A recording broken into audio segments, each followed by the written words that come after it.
साथियों नमस्कार। देश की राजधानी दिल्ली में एक धमाका हुआ, 8 लोग मारे गए, कई लोग घायल हैं और लोग देश के मुखिया को उनके पुराने शब्द याद दिला रहे हैं।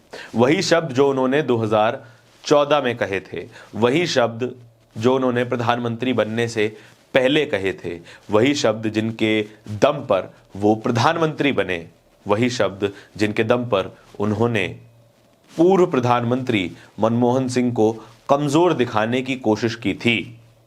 लेकिन वही शब्द आज खुद प्रधानमंत्री नरेंद्र मोदी के सामने खड़े हो गए हैं। वो शब्द क्या है? 29 अप्रैल 2014 का वो ट्वीट प्रधानमंत्री नरेंद्र मोदी का। क्या कहा था उन्होंने, जरा आपको पढ़ के सुना देता हूं। India needs a strong government, Modi does not matter, I can go back and open a tea stall, but the nation can't suffer anymore. Bharat के किसी भी नेता का ये ट्वीट वाजिब साबित होता है जब तक वो विपक्ष में होता है, तब तक जब तक वो सत्ता का हिस्सा नहीं होता है। और मैं इस बात पर शर्त लगा के कह सकता हूं कि प्रधानमंत्री नरेंद्र मोदी इस वक्त अपने कहे हुए इन शब्दों से इत्तेफाक नहीं रखते होंगे, क्योंकि आज सवाल उनकी सरकार पर उठ रहे हैं। एक साल में 2 आतंकी हमले, क्या यह संभव है? एक साल में एक ही देश को 2 बार निशाना बनाया जाना, यह कैसे हो सकता है? एक ही सरकार में इतने आतंकी हमले, यह भी कैसे हो सकता है? पठानकोट, उरी, पुलवामा, पहलगाम और अब शायद दिल्ली। क्या उन्हीं आतंकी हमलों की फहरिस्त में अब दिल्ली भी शामिल हो गई है, जिस लिस्ट में कई और जगहें शामिल हैं, और वो जगह भी इन्हीं प्रधानमंत्री के टेन्योर में इस लिस्ट में शामिल हुई। और प्रधानमंत्री पहले की सरकारों को कमजोर बताते थे। क्या आज की सरकार को भी कमजोर ना माना जाए, जब लगातार देश पर हमले हो रहे हैं, लगातार देश को टारगेट किया जा रहा है, लगातार लोगों की जानें जा रही हैं? कॉमन पैटर्न क्या है? इस साल के 2 हमलों में आम नागरिकों की जान गई, पहलगाम में भी आम नागरिकों की जान गई। और अगर ये एक आतंकी हमला साबित होता है तो फिर यहां पर भी 8 मासूम सिविलियंस की जान जा चुकी है। इसकी जवाबदेही किसकी है? कौन जिम्मेदारी लेगा उन जानों की? कोई नहीं लेने वाला। हम और आप दोनों जानते हैं, कोई जिम्मेदारी नहीं लेने वाला।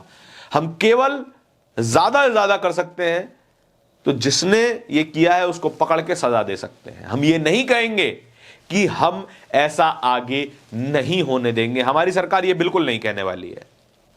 मौजूदा सरकार, मौजूदा प्रधानमंत्री, मौजूदा गृह मंत्री ये कभी नहीं कहेंगे कि आज के बाद, ये मेरी गारंटी है कि मैं कोशिश करूंगा, कम से कम कोशिश करूंगा कि आज के बाद कोई और ऐसी घटना ना हो। नहीं कहने वाले, कोशिश भी नहीं करने वाले। ये हमारा दावा है। आप चाहें तो इसके बारे में अपने विचार बता सकते हैं। लोग इन शब्दों को दोहरा रहे हैं। प्रधानमंत्री नरेंद्र मोदी के 29 अप्रैल 2014 के शब्दों को उन्हें याद दिला रहे हैं। क्या कह रहे हैं? लोकसभा सांसद महुआ मोइत्रा लिख रही हैं। क्या लिख रही हैं? पढ़ के सुनाते हैं।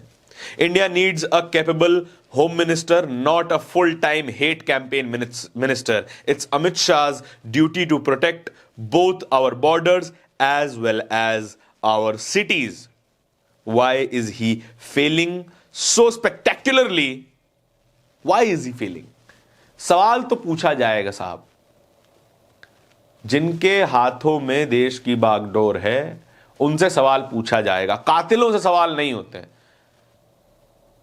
कातिलों को जिम्मेदारी भी नहीं दी गई थी, कातिलों पर विश्वास भी नहीं किया गया था कि ये लोग हम पर हमला नहीं करेंगे।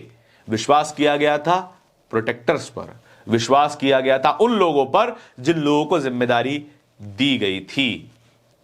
हमें रहजनों का गिला नहीं, तेरी रहबरी का सवाल है।